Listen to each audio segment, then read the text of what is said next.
एडु learning point channel में सभी बच्चों का स्वागत है।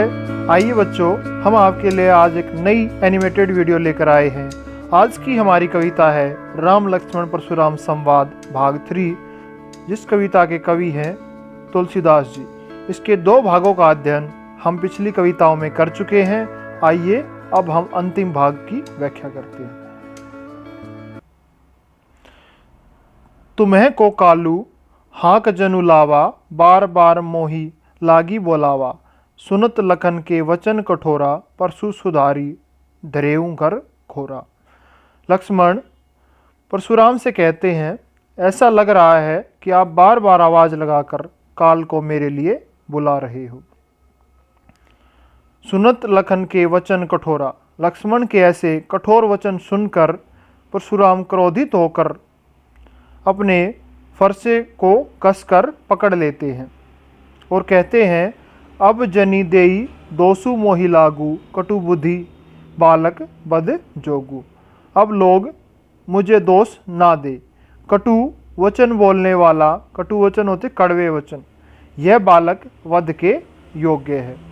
बाल बिलो की बहू में बाचा, अब ये हूँ मरनिहार भा साचा। बालक समझकर मैंने इसे बहुत बचाया, परंतु अब यह मरने को ही आ गया है। कौशिक कहा, क्षमीय अपराधु, बाल दोष गुण गणहीन साधु। खरखुटार में अकरुण को ही, आगे अपराधी गुरुद्रोही। उत्तर देत छोड़ो बिनु मारे, केवल कौशिक सील तुम्हारे। न त यही काटी कुठार कठोरे, गुरही उरीन होते हूँ शर्म थोरे। गादीसु नु कह हद्य हसी, मुनि हूँ हरिअरे सूझ। अय मैं खांड ने उख में अजहू, न बूझ अबूझ। कौशिक यहाँ पर विश्वामित्र के लिए प्रयोग किया गया है।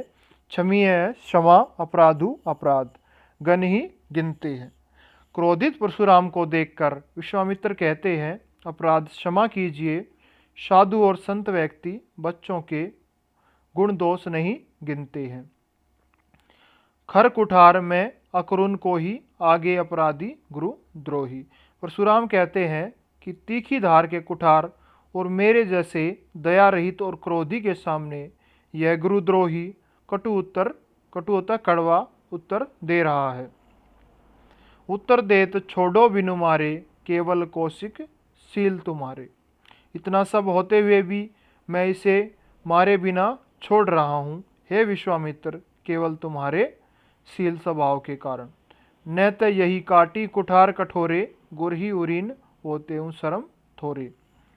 नहीं तो मैं इसे तेज धार कुठार से काटकर थोड़े से परिश्रम से ही गुरु ऋण से मुक्त हो जाता। गादीसु नु के हद्य हसी, मुनि ही हरिअरे सूझ। अय मैं खांड ने उख में अजू, न बूझ अबूझ। विश्वामित्र जी ने हृदय में हंसकर कहा, मुनि को सब हरा ही हरा नजर आता है। सर्वत्र विजयी होने के कारण राम लक्ष्मण भी उन्हें साधारण क्षत्रिय प्रतीत होते हैं, किंतु यह लोहे से बनी हुई खांड है, ना कि रस की बनी हुई खांड जो मुंह में लेते ही पिघल जाएगी।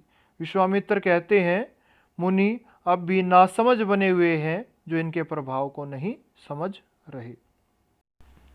कहेउ लखन मुनि सीलु तुम्हारा, को नहीं जान विदित संसारा। माता तिहि उरीन भयनी के, गुरु रीन रहा सोचु बड़ जी के। सोजनु हमरे ही माथे काढ़ा, दिन चली गए ब्याज बड़ बाढ़ा। अब आनीय व्यवहारिया बोली, तुरंत देव में थैली खोली। सुनी कटु वचन कुठार सुधारा, हाय हाय सब सभा पुकारा। कहेउ लखन मुनि सीलु तुम्हारा। इसमें लक्ष्मण परशुराम से कहते हैं, हे मुनीश्वर, आपके इस सील स्वभाव के बारे में कौन नहीं जानता। कौन नहीं जान विदित संसारा, इससे तो पूरा संसार परिचित है। माता तिहि उरीन भयनी के, माता पिता के ऋण से तो आप पूर्ण रूप से मुक्त हो गए हैं। गुरु ऋनु रहा सोचु बड़ जी के, अब आप पर गुरु का ऋण शेष है, जिसके बारे में सोचकर आपका मन व्याकुल हो गया। सो जनु हमरे ही माथे काढ़ा, वह मानो हमारे ही माथे काढ़ा था। दिनी चली गए ब्याज बढ़ बाढ़ा, बहुत अधिक दिन बीत जाने पर उसका ब्याज भी बढ़ गया होगा।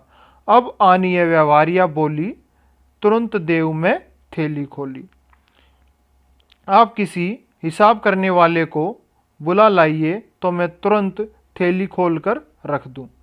सुनी कटु वचन कुठार सुधारा, हाय हाय सब सभा पुकारा। लक्ष्मण के कटु वचन सुनकर परशुराम ने कुठार को संभाला तो सारी सभा हाय हाय पुकारने लगी। भृगुपुर परशु देखा बहु मोही, विद्र बिचारी बचो नृपद्रोही। मिले न कभू सुबट रन गाढ़े, दिज देवता घर ही के बाढ़े।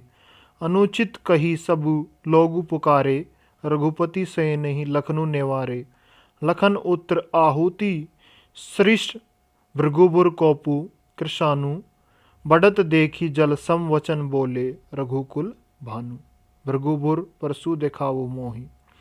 लक्ष्मण परशुराम से कहते हैं, हे भृगु श्रेष्ठ, आप मुझे फरसा दिखाकर डरा रहे हैं। विद्र बिचारी बचो नृपद्रोही, नृपद्रोही राजाओं के शत्रु। पर हे राजाओं के शत्रु, मैं आपको ब्राह्मण समझकर छोड़ रहा हूँ। मिले न कबहू सुबट रन गाढ़े, आपको कभी सूरवीर योद्धा नहीं मिले हैं। दिज देवता घर ही के बाढ़े, हे ब्राह्मण देवता आप घर में ही बड़े हैं। अनुचित कही सब लोगु पुकारे। लक्ष्मण के ऐसे वचन सुनकर सभी सभागण कहने लगे, यह अनुचित है, अनुचित है। रघुपति से नहीं लखनु नेवारे। तब रघुनाथ जी ने आंखों से इशारा करते हुए लक्ष्मण को रोक दिया। लखन उत्र आहुति सरिस, भृगुबर कोपु कृशानु। बढ़त देखी जल सम वचन बोले, भृगुकुल भानु। परशुराम के क्रोध रूपी अग्नि में लक्ष्मण के उत्र आहुति के समान थी, जिसे बढ़ते देखकर श्री राम ने जल के समान शीतल वचन बोलकर उन्हें शांत कर दिया। स्टूडेंट्स, आप सभी को ये वीडियो ज़रूर पसंद आई होगी। आप अपने कमेंट्स बॉक्स में डालें और हमारे चैनल को लाइक, शेयर और सब्सक्राइब करना ना भूलें और बेल आइकन ज़रूर प्रेस करें।